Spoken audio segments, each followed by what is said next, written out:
Gold is one of the very few things that people in India trust blindly. If you ask your parents or grandparents, they will say that gold is safe. They will say that it is always useful, and they will say that it always has value. And that is true up to a certain extent.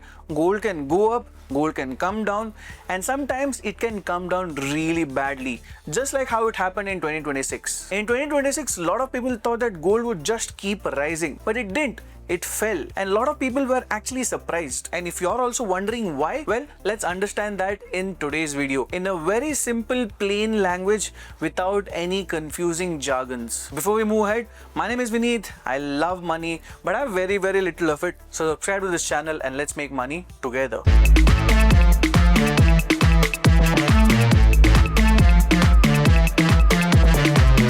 Think about this. When you buy gold in Bangalore, you buy it from a local shop, you buy it and then you get it and keep it in the locker. So you must be thinking that the prices of gold in Bangalore must be dependent on local prices. That is, prices in India. But to be honest, that's not how gold works.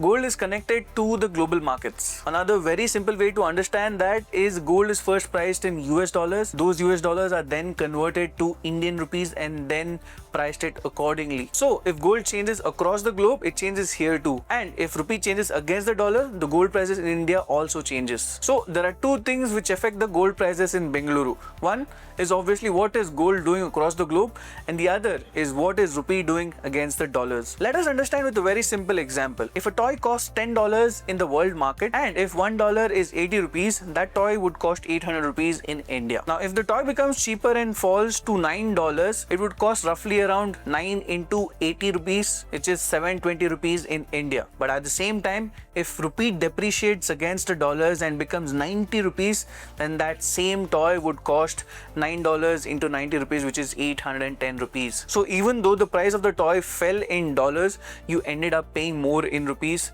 simply because the rupee was depreciating against the dollars.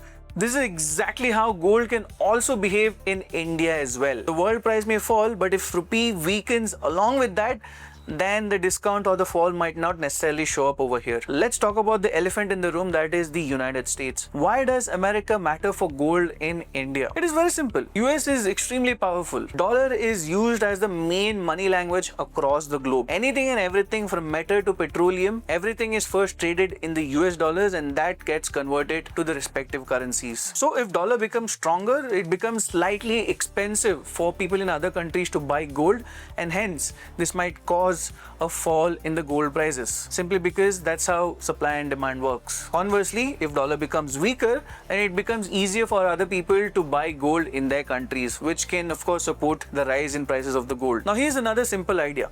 Gold doesn't give you anything while you hold it.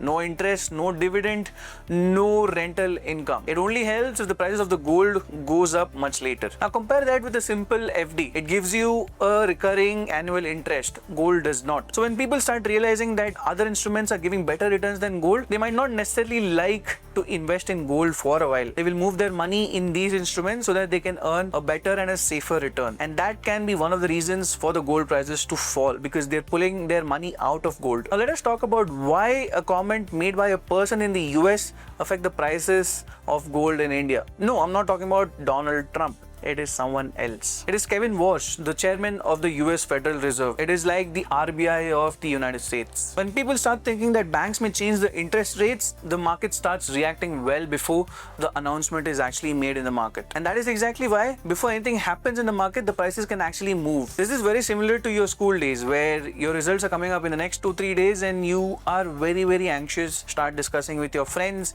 analyze your question paper, etc. Gold also reacts in a very similar manner. If they think that borrowing money is going to become more expensive simply because of higher interest rates, they will pull money out of gold. But if they think borrowing money is going to become cheaper, they will buy more gold. That is exactly why gold can actually move, simply because of expectations and not just actions. Now here's the part that actually sounds strange.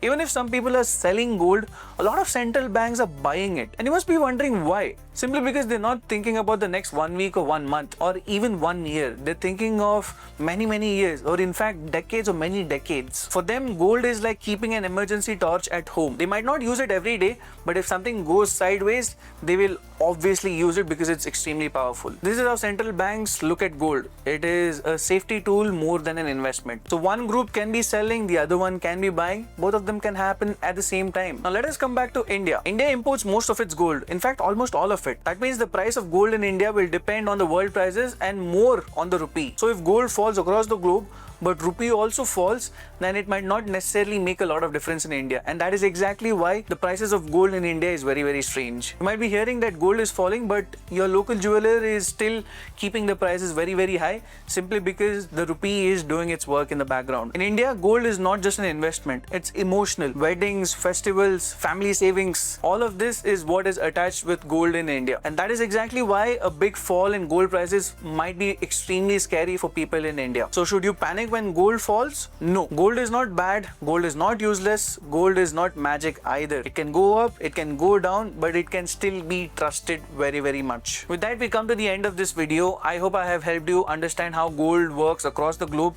It is not just the gold prices, it is the US dollar, it is the rupee, it is someone sitting in the US making some decisions for my pocket here in Bangalore. So that is how complex sometimes gold can be, or any other investment instruments can be. So the next time when some of your relatives say that gold will always go up, you know the real answer. Let me know your thoughts in the comments. Are you panicking right now? Just throw it all in the comment section, and don't forget to subscribe to this channel and share this with your family and friends. My name is Vineet. I love money, but I have very, very little of it. So subscribe to this channel and let's make money together.